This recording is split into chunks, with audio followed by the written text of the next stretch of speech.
Ei, gente, bem-vindos a mais um Beleza no Comum. Essa semana o tema tá muito bom e é um tema mais pastoral, não costumo falar tanto assim, mas hoje, por causa da temática e do convidado, tá muito pastoral e muito legal. E necessário, tá? Repensar alguns conceitos de anos. Espero você, fica comigo até o final do programa, hein?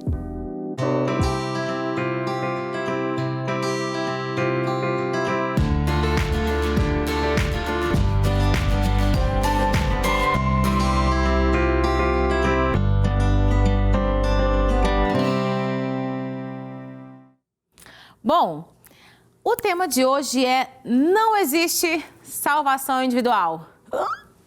Priscila! Que blasfêmia! Será? Vocês vão me ajudar. No final do programa, vocês vão me contar.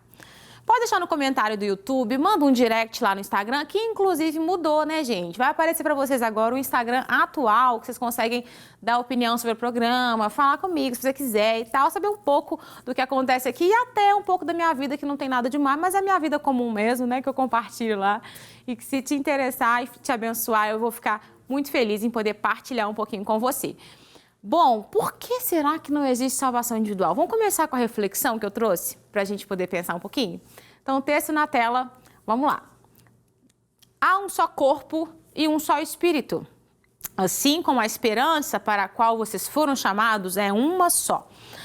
Há um só Senhor, uma só fé, um só batismo, um só Deus e Pai de todos, que é sobre todos, por meio de todos e em todos.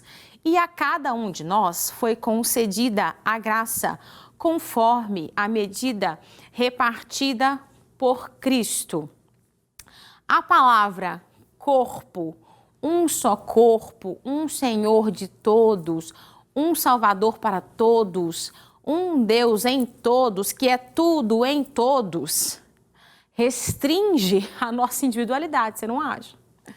Difícil ser individual quando um Deus é um em todos. Não existe um Deus sendo um em um indivíduo. Existe um Deus que na sua essência é três, sendo um em todos. O apóstolo Paulo usa duas figuras de linguagem para nos ajudar a entender um pouco sobre como vivem aqueles que foram salvos. Uma delas é a metáfora do corpo e a outra é a metáfora da família. Que os salvos, eles realizam a sua salvação a partir do corpo e também na perspectiva de família. Quando ele nos coloca nessa saia justa de corpo e família, nos dá pouco espaço para pensar em um indivíduo. Por isso que a salvação ser individual, essa conceitualização, ela desdobra em problemas da praxis cristã. Porque quando eu entendo a salvação como algo individual, a minha prática fica comprometida. A minha prática do evangelho que é comunitário e para todos, e em todos, e através de todos, e para todos, distribuídos dons para o serviço de todos, fica comprometido. Então hoje eu vou te convidar a repensar esse conceito de salvação individual. Vem comigo para a nossa roda de conversa.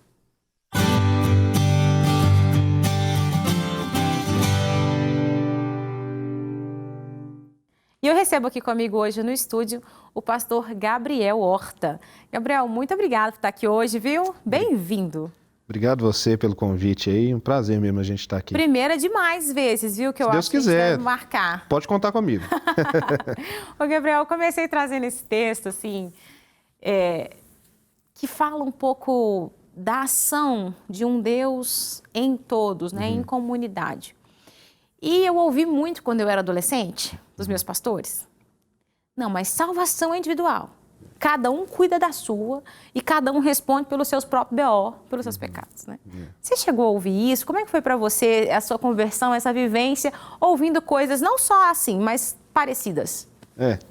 Eu acho que todo mundo que tem já uma história de vivência dentro de igreja e já passou por, talvez, adolescência, infância na igreja. Eu, desde a minha infância, eu estou envolvido com a igreja. Você é desde berço, assim? Desde berço. Meu pai já era líder de juventude, então desde sempre, né? Sempre eu estava envolvido com a igreja. E esse discurso sempre foi muito presente, né? Sim. Muito presente. E eu até compreendo em certa medida, sabe? Se a gente for pensar no começo ali desse pensamento, principalmente aqui no Brasil, talvez seja algo muito necessário para aquele tempo, talvez, de entender, não, nós temos uma responsabilidade. Só que a gente reduzir esse discurso que é o grande problema. Isso. Porque a gente tem uma parcela e tem um aspecto individual, claro, na salvação, mas nós temos um aspecto que é tão importante quanto, que é o aspecto coletivo, né? E isso a gente vai ver que é uma construção dentro da palavra de Deus desde a criação e é reforçado pelos profetas, reforçado pelo próprio Cristo e ainda pregado novamente através de Paulo, Pedro e todos os outros apóstolos. Então, nós vemos toda essa doutrina sendo descortinada nas Escrituras para a gente chegar até o final ali, que a gente começa a ver como o texto que você citou de Efésios. A gente chega no ápice dessa compreensão, né? Sim. Então, eu vejo que, da mesma forma, o Evangelho em sua caminhada que vai chegando até nós, ele vai se descortinando em algumas situações. Hoje a gente tem algumas considerações e alguns princípios que a gente já lê de forma diferente do que a gente lia há 30 anos atrás, há 40 anos atrás. Verdade. E eu acho que isso precisa continuar. A gente precisa continuar lendo de uma forma um pouco mais inteligente e de uma forma um pouco mais centrada no que Deus quer falar às nossas gerações, né? Então, muito bom, muito bem bom. isso. Não, eu acho que você fez uma excelente colocação, no sentido de que não é que não existe uma relação com Deus individual. Ele existe, né? Mas a salvação, ela se aplica numa prática coletiva, né? Porque os salvos, eles são salvos para quê? Eles são salvos para ir para o céu? E esse conceito de salvação, ele é tão limitador de que a gente foi salvo para ir para o céu e para se livrar do inferno, né? Quando a gente vê a construção bíblica, se a gente volta lá para Gênesis, então talvez uma das grandes figuras que a gente tem sobre salvação, dessa ampliação do conceito de salvação, é o chamado de Abraão. Então, quando nós vemos Deus chamando Abraão, ele chama Abraão logo no capítulo 12. Mas se a gente vai para o capítulo 11, o capítulo anterior, que é o capítulo que fala sobre a Torre de Babel, e conta a história dessa construção. E essa construção era o quê? Era uma construção humana, que eles queriam fazer uma construção partindo da terra até os céus, para o nome deles ser elevado. Então, ser famoso o nome deles. Então, se tornarem famosos pelo seu esforço. Só que Deus desce e confunde os homens, então ele confunde os planos desses homens e frustra esse plano de se tornar famoso. Ele traz o caos no meio dos homens. Logo no capítulo 12, ele então vai chamar Abraão. Então ele chama Abraão e fala com ele, olha, sai da tua terra, da tua parentela, para uma terra que eu te mostrarei e te engrandecerei o nome. Então, o propósito que os homens tinham em Babel, que era de fazer o nome dele ser engrandecido, é a promessa que Deus faz para Abraão. Só que Deus fala para Abraão assim, olha, eu vou engrandecer o seu nome. Sou eu quem vou engrandecer o seu nome. Só que aí ele explica como que ele vai engrandecer o nome de Abraão. Como? Ele sendo pai de multidões. Então ele começa agora já a ampliar o conceito para a gente entender que salvação, então, não diz respeito somente para o céu. Salvação diz respeito à construção de uma identidade. Então ele começa agora a construir a identidade de Abraão como o patriarca, o pai daquela nação. Então, o patriarca que seria aquele elo, aquela ligação de toda uma comunidade que Deus estava preservando e que Deus estava separando naquele tempo. Então, a ideia de salvação, ela tem que ter uma ideia coletiva, porque ela diz respeito a um povo que Deus seleciona e dá uma identidade nova para eles. Então, é um povo que ele vai chamar dele. Então, a gente começar a entender que a salvação é um pouco mais do que simplesmente ir para o céu, isso muda muito a forma da gente olhar para a vida.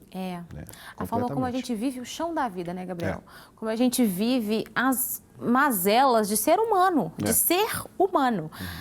O conceito mais ampliado do que é salvação e que a salvação, ela se realiza no relacionamento, né?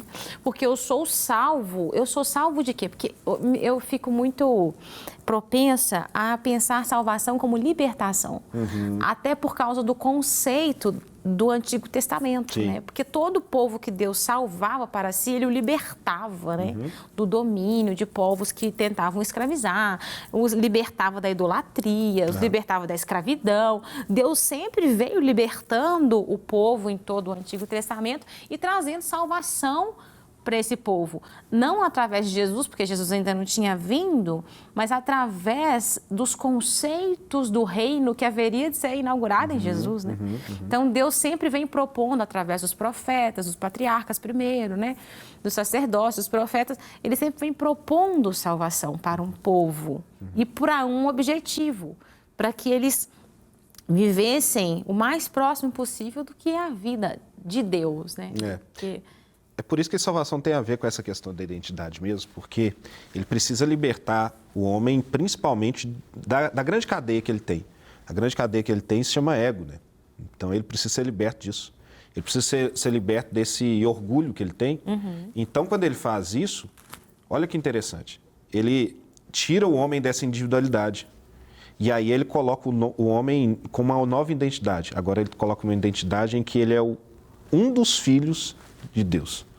Então ele não é mais o centro da atenção da vida. Ele agora passa a ser um dos filhos de Deus. Então, e aí quando a gente crê na salvação individual, separada da comunidade, a gente cai num grande problema que a Bíblia diz claramente que Cristo é o unigênito do Pai. Então Cristo é o unigênito do Pai. E diz depois que ele vai ser o primogênito de muitos filhos. Então, quando a gente entende que a salvação é individual, nós estamos quase que nos colocando em um aspecto de equivalência a essa unigênito, a esse ser unigênito. Então, a gente não pode nunca conceber isso. A gente tem que conceber uma salvação coletiva e que abarca um rol inimaginável de pessoas. Uma diversidade que a gente não pode imaginar. De ideias, de vivências sociais, de perspectiva de vida, né? Por isso que, às vezes, a gente, em pleno 2022, a gente ainda tem embates teológicos tão desnecessários e a gente está aqui na superficialidade de algumas questões teológicas e o profundo, a raiz do negócio não foi entendida, porque a gente está se degladiando, às vezes, por debates bobos, assim. E quando você fala de diversidade, você é um pastor de uma igreja dentro de uma comunidade que é feito de pessoas diversas. Tem pessoas ali que estão ali porque não tem outra opção, tem outras que estão ali porque escolheram estar ali, né?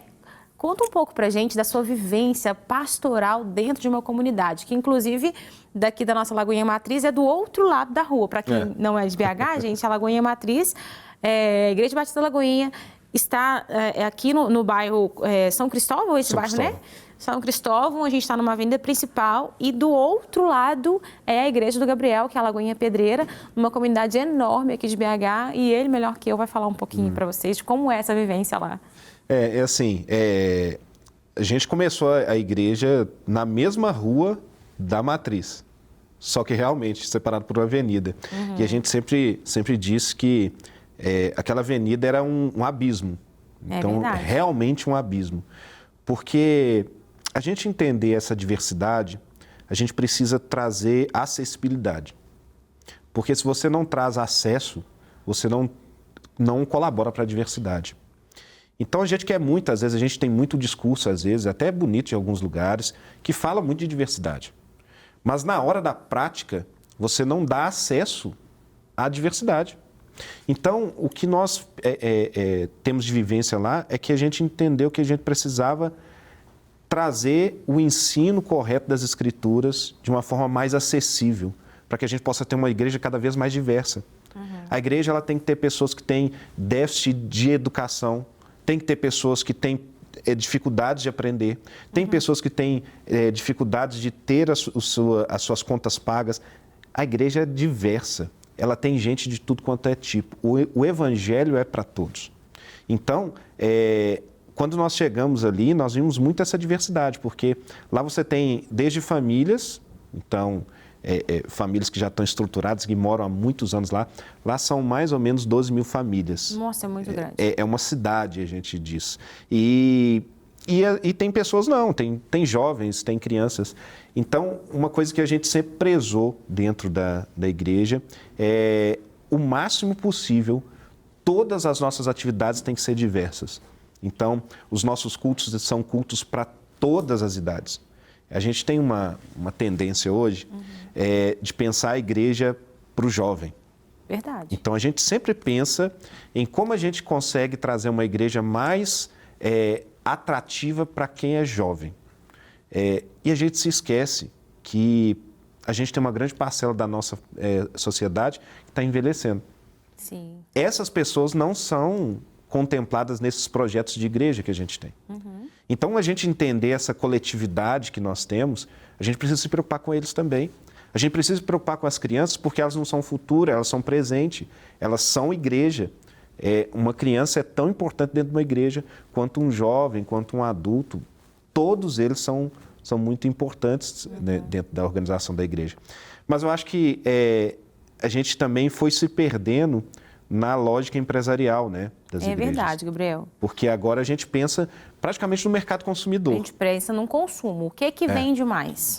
Não é? Então, congresso para jovens, tudo isso. O que vende mais, o que é... Eu tenho dificuldade, às vezes, de ser polida ao falar. Porque, assim, a gente realmente foi engolido pelo mercado.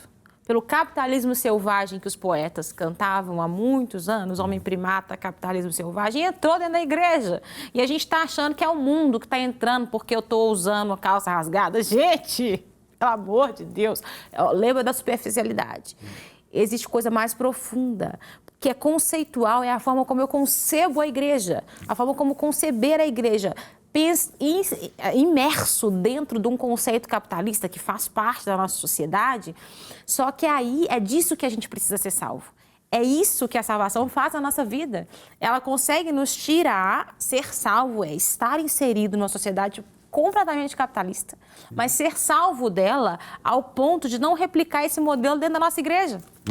E a gente é salvo dessa falsa esperança que qualquer outro modelo humano possa trazer. Sim. Então, toda construção de Babel, a gente vai ter que rejeitar mesmo. Vai ter que rejeitar. Então, como igreja, a gente é desafiado muitas vezes isso e às vezes a gente pode ser chamado de isentão, sabe? Exatamente, porque aconteceu isso muito esse ano. Demais, né?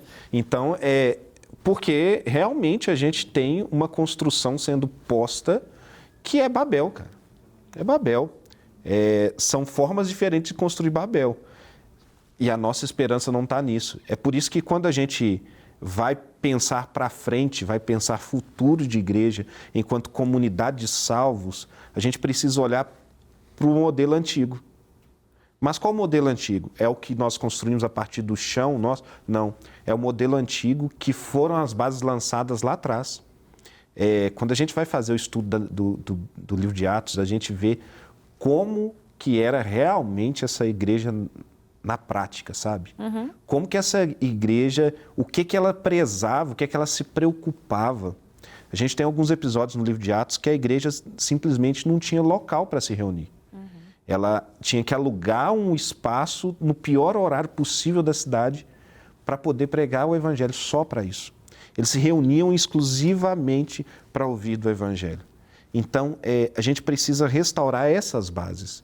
Então, aí que a gente consegue chegar nesse ponto, né?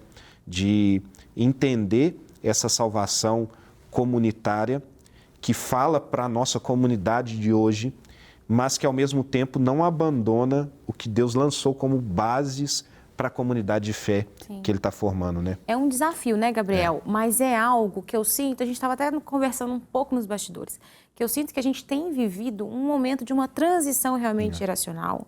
E existe aí um perigo que você levantou e está certíssimo, da gente não perder a ortodoxia, Não perder aquilo que é inegociável. A gente está vivendo uma virada, mas existem conceitos que são inegociáveis. Então, não é porque eu preciso fazer essa virada e alcançar esse objetivo de igreja que a gente está falando, que a gente vai romper com o velho, com aquilo que é ruim do velho, né? Que eu vou abrir mão da ortodoxia, do que é pecado, do que não é pecado, do que é certo, do que é errado.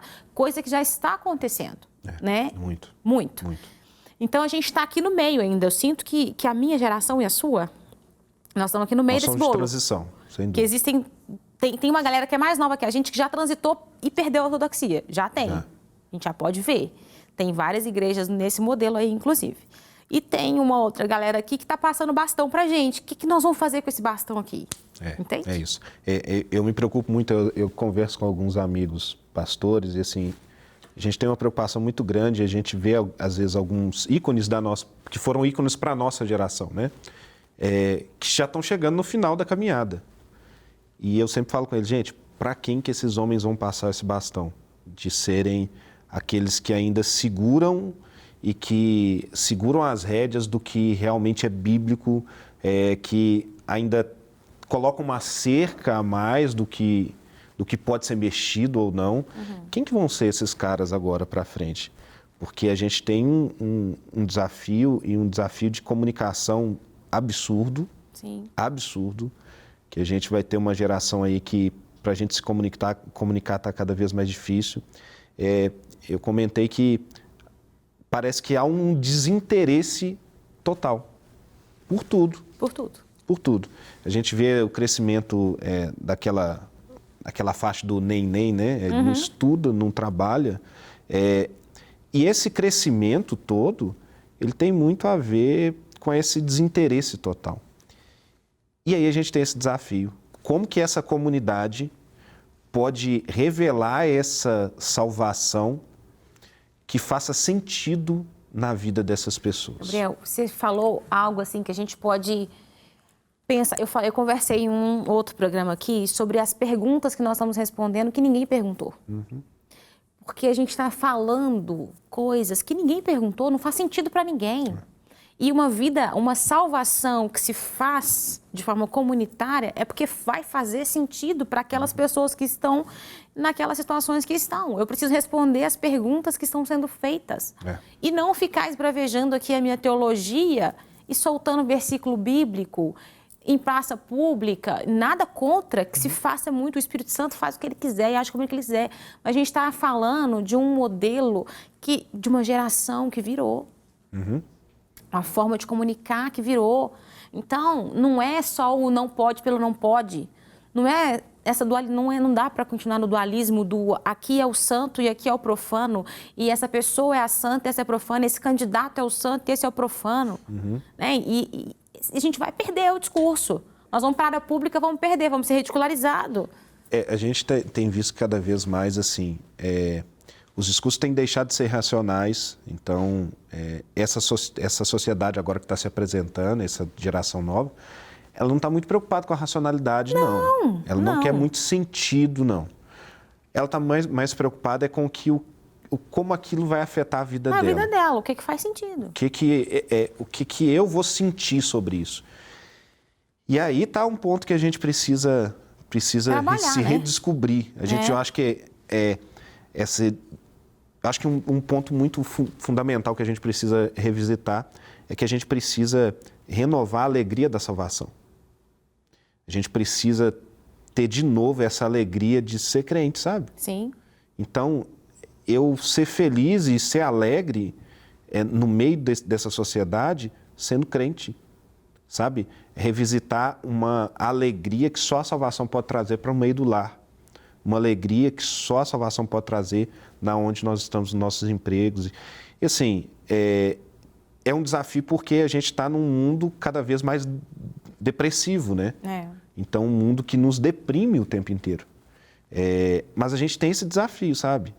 De trazer essa alegria da salvação, que só a salvação pode trazer, na real mesmo do dia a dia, né? E não é à toa que Paulo vai fazer várias advertências para as igrejas sobre alegria. Ele vai falar várias vezes, em várias oportunidades, a necessidade deles se alegrarem. E a gente tem perdido esse conceito, né? Verdade. A gente tem perdido esse conceito. Se a gente olha um pouquinho para todo o contexto que a gente tem construído, a gente está tão apegado à nossa alegria e condicionado a nossa alegria ao momento, às coisas que a gente está vivendo, que as nossas produções musicais, por exemplo, você vê que a maioria das músicas hoje que fazem mais sucesso são músicas que tratam sobre sofrimento na igreja. Sim. Então, as músicas evangélicas que normalmente a gente tem, cantores que estão compondo mais sobre o sofrimento. Não se tem muito mais se falando sobre essa alegria dessa salvação. Da vida, né, de Deus. O que é... Gente, beleza, esse mundo é um mundo perdido, tá? Mas como que eu encontro alegria nesse mundo perdido? Como que os meus olhos podem se alegrar mesmo vendo as coisas desse mundo perdido? Esse é o segredo, assim, sabe? Então, eu acho que a gente reavivar isso, essa alegria que só a salvação traz, eu acho que isso vai fazer com que faça mais sentido para a comunidade, sabe? Maravilhoso. Acho que a gente tem que fazer isso. E é legal porque Paulo, todas as vezes que ele vai trazer isso, ele fala sempre no plural. Alegrai-vos, né? Sempre no plural. Não tem jeito de alegrar sozinho. Não tem jeito. Gente, uma aula de teologia, né? Prática. Beleza no comum é isso, assim, né? É a ideia de trazer Jesus para a nossa vida comum. Para aquilo que a nossa sociedade, que o nosso tempo tem perguntado. Né? Quero te agradecer muito, Gabriel, pela participação. E a gente tem que falar mais sobre isso. Vou te chamar de volta. Pode chamar. Viu? Vai ser muito bom te receber de novo para a gente falar um pouco mais sobre essas questões. Que eu acho que realmente a gente está vivendo uma mudança. E toda mudança precisa ser concebida. Né? Ninguém tem as respostas prontas. A gente precisa construir. Né? Gente, você que ficou até o final, compartilhe esse programa com o máximo de pessoas que você puder. Eu tenho certeza que vai abençoar alguém. Te espero na próxima sexta, 11h30 da manhã. Até lá!